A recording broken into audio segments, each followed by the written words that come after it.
What's up, guys? Alpine Gremlin again here with some more World of Tanks, and oh shit, it's a times 5 weekend.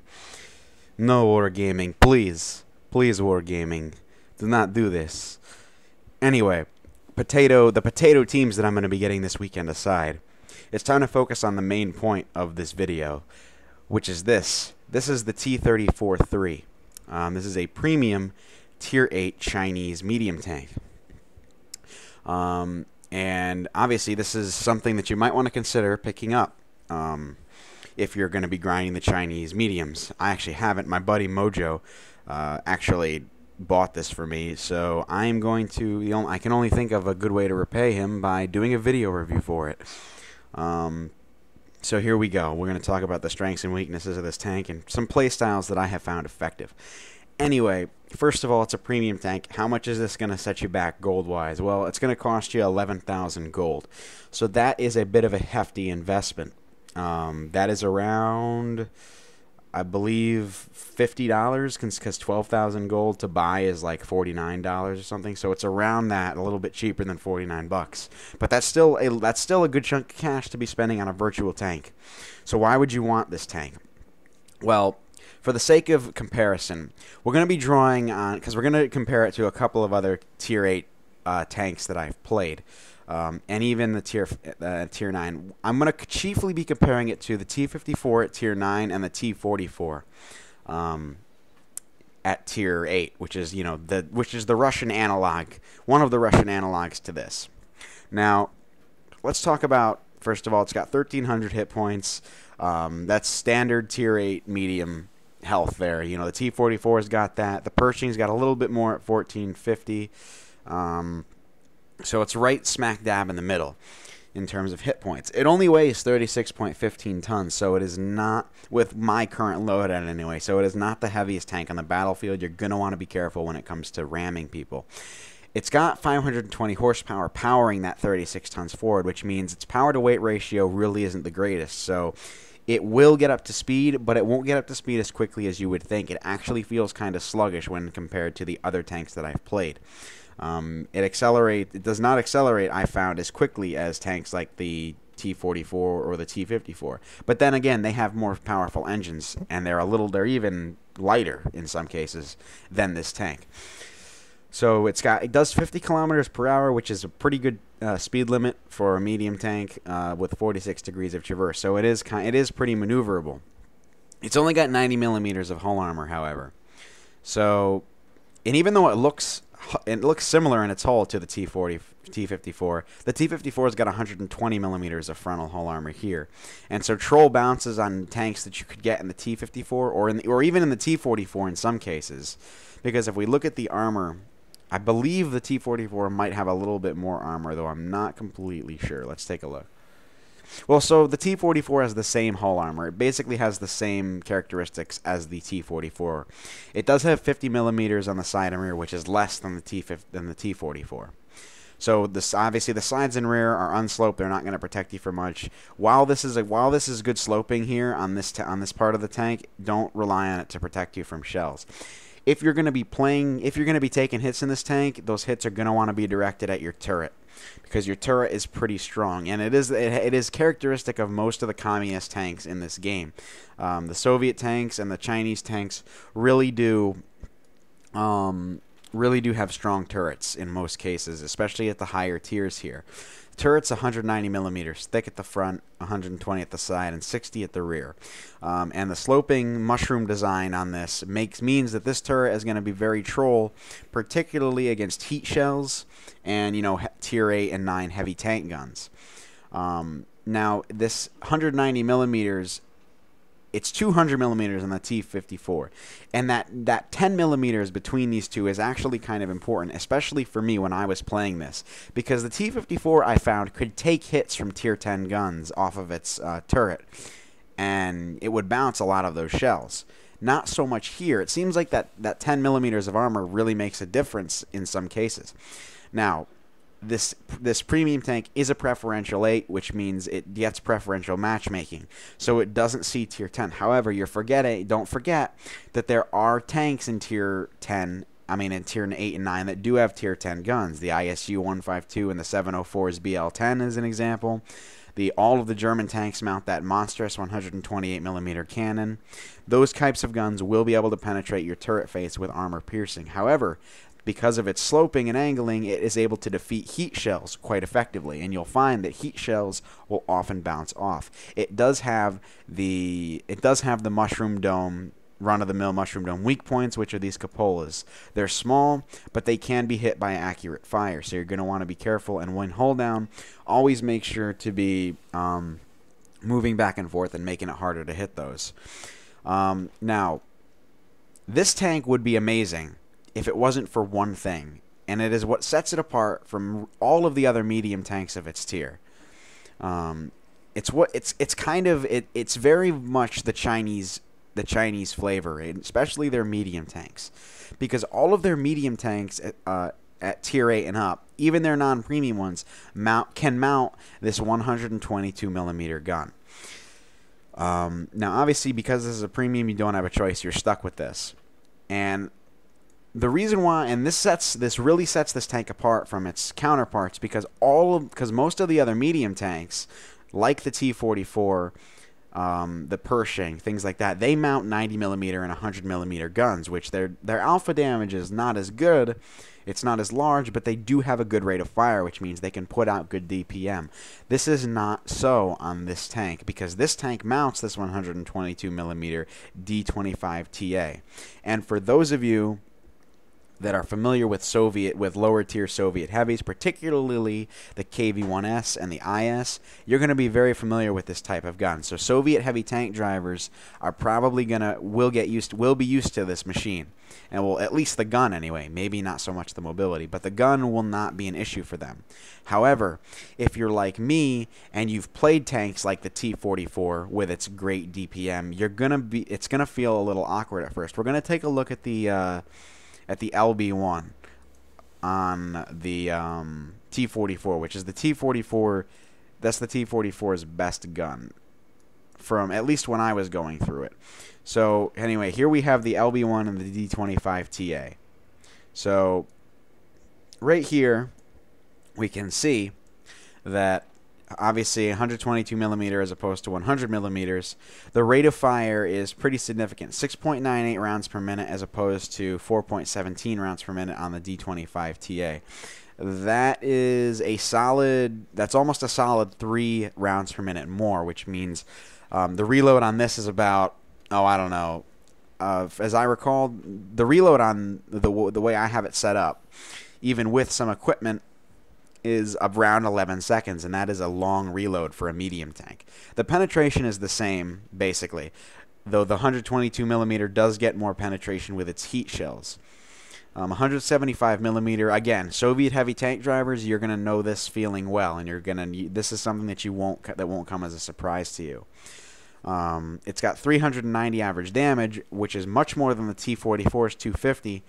However, it does have 0.46 accuracy as compared to 3.35. That is a large difference in accuracy. That's 11. It's 0.11 less accurate than the 100mm on the T-44, which means your shells are going to do not go where you aim them a lot of the time.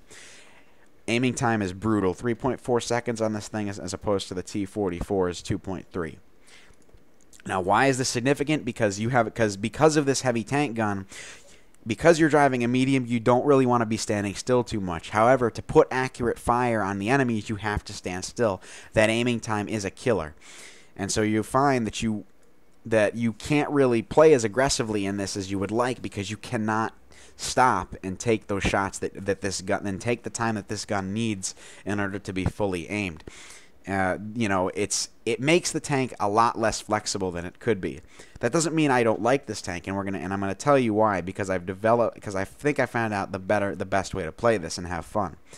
But you're gonna find that the tank is not as flexible because of this gun. This is a gun that you would find on the KV-1S, a tier 6 Soviet heavy. This is a tier 8 medium tank. So what's going on here? Well, it's partially for balance, because honestly, if this tank had great DPM, I think it would be overpowered personally. So you're going to want to be careful. in situations where DPM would save you, and you go into this thinking you're immediate, you play like let's say you're like me. You get this tank, you're used to playing tanks like the T-34, the T-44, the T-62A, and all that stuff. You're used to great DPM and a really, really lightning fast aiming time and a pretty good accuracy. You get into positions that you normally would in those tanks. Well, now where your DPM would save you, and you don't have that anymore, you're gonna find that you could get torn up, because people are less. If let's say you're in your T-62A and you're fighting against several opponents, well, they know you got a fast reload, and even though your gun doesn't do a lot of damage, that damage adds up, and if you keep hitting them, they're gonna be a little less reluctant. With this gun, even though it does a lot more damage per shot than something like the T-62A on average, it only fires, it only fires every 11 seconds. So other medium tanks especially, are gonna be able to out DPM you. You fire once at them. Let's say you do 390 average damage. It's average damage roll. Let's say it's a T-44. He hits you, does 250. He hits you again. He does 250. And by the time you're reloaded, he's hit you twice or 3 times, and he's done more damage than you've done to him. So you got the less of that trade. So the way that I found to play this is to be opportunistic. You can't be very aggressive. You need to make it so that you can negate any DPM advantages that the enemies have over you. And you're going to find that even heavies have a greater DPM than you at this tier, which can be a little bit demoralizing, especially because you don't have their armor. However, this tank is good at side scraping, which means that you can actually have brawls with heavy tanks. You can play this kind of like a faux heavy because of the gun. You need that time to aim. So you can play this as a passive, that's how I found it anyway, as a passive heavy kind of vehicle that can flank if needed. However, remember that a traditional medium tank role, this thing it is a little awkward to play this in a traditional medium tank role because of this gun. Well, the gun depression is god awful. It basically doesn't have any. And so I talked about hull down earlier. If you're trying to get hull down, you really have to be behind cover on a flat surface, because you're going to find that you have to really expose yourself to get shots with this gun, because it does not depress well at all. It really is pretty awful gun depression, and really, this tank really can't play hills as well as its contemporaries either. So again, this kind of plays like a faux passive heavy, in my opinion, an opportunistic heavy that pokes out and only pokes itself out to do damage. And again, your goal is to negate any DPM advantages people have over you. If possible, you want to go shot for shot with them, which I don't recommend that. But if you're in a situation where they have the DPM on your side, the very least you can do is make it so that they can't use that to their advantage. So anyway, now that we've talked a little bit about this, before we go into battle, we're going to talk about crew skills.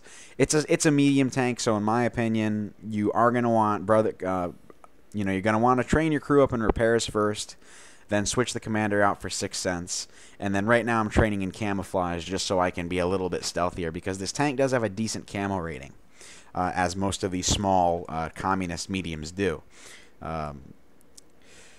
So anyway, for equipment, I've got large caliber tank gun rammer, enhanced gun laying drive to help that god-awful aiming speed, and improved vents to help that god-awful aim speed, and obviously the rammer is for reload. I carry 30 armor-piercing shells. I don't carry any premium ammo. I really should, now that I think about it, because of the piss-poor penetration of this gun, 175 millimeters. It's, it's a D25T. What are you going to do? And I load 10 HE rounds for resets. Obviously, small repair kit and first aid kit, and an automatic fire extinguisher, because like most tanks, like most of the tanks, such as the T-44, T-54, things like that, this tank does get set on fire. So anyway, now that we've seen how it stacks up as to its contemporaries and how we should be in the strengths and weaknesses, let's see how it performs in battle. Alright, so here we are. We're on Ruinberg on fire. Best map name ever. Anyway, this is, so again, I'm in the T-34-3, top tier, and with my buddy Echamp, who is in his Type 59 actually, which is the other premium Chinese tank that you can't get in the gift shop. Anyway, here we are. Even though this tank plays good as a passive heavy, I do still want to go to the standard medium tank position on the 0 line here, because we don't really have too many tier 8 mediums, and they do have a Pershing and a Type 59, so I'm going to want to go there in anticipation of countering them. Now, it is important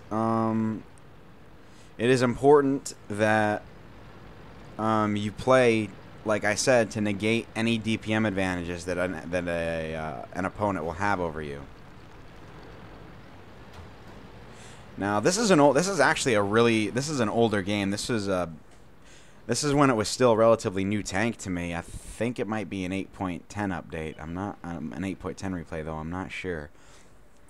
Anyway, first target at Cheeto. He's gonna get melted pretty damn fast. Didn't even get spotted. Now, I don't think I have 6th sense in this, so I don't know. I won't know if I actually have been spotted. So I usually, but I assume I've been spotted anyway. So when I don't have 6th sense, I generally assume I've always been spotted if there's enemies nearby.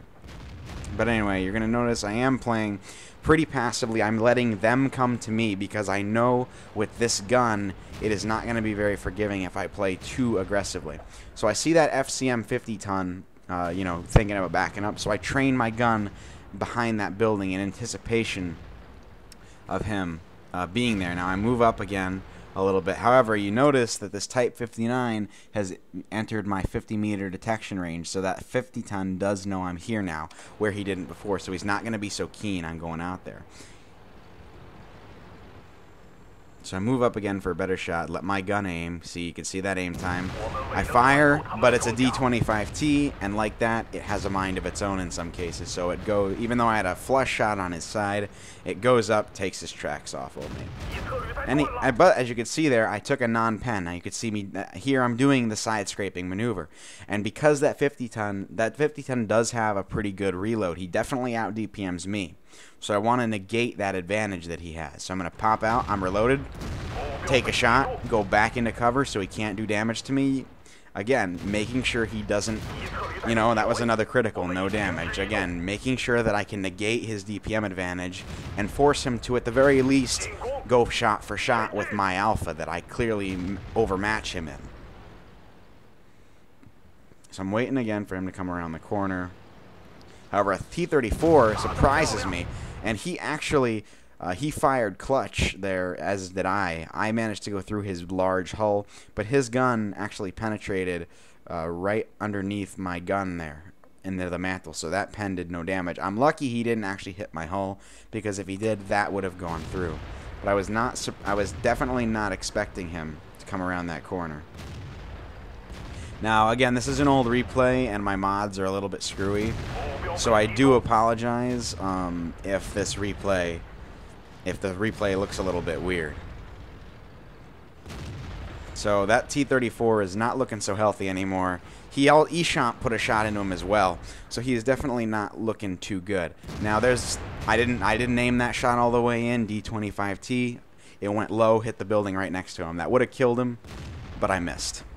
So the T-34 is around that corner. You can see he actually bounced again off of my, luckily off of my angled front plate. He should have penetrated that shot. He must have caught a really weird angle, but other than that, I shouldn't have exposed myself that far, knowing he was there.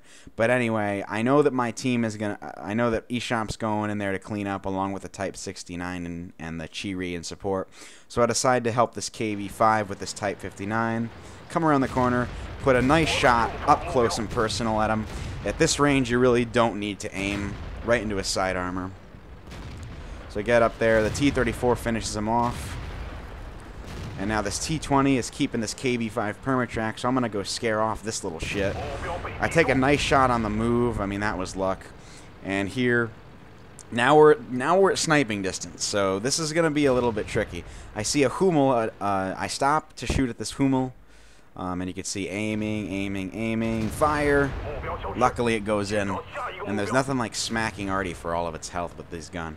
59-16 coming in. I go in for a ram. leave him on 11 HP, and you can see right there, point blank range, not aimed in at point blank range, and the D25 misses. Good job, D25T. Gotta love that accuracy. So anyway, the enemy, we've won the field, but the enemies are on the cap here, so we're gonna have to move into the town. And luckily, though, we do have them surrounded.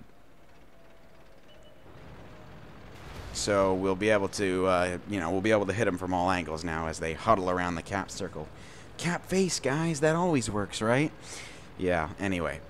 So here I make a dumb, stupid, pubby rookie mistake, and I decide that I'm going to sit out in the middle of this road and take shots at this tiger, who actually misses.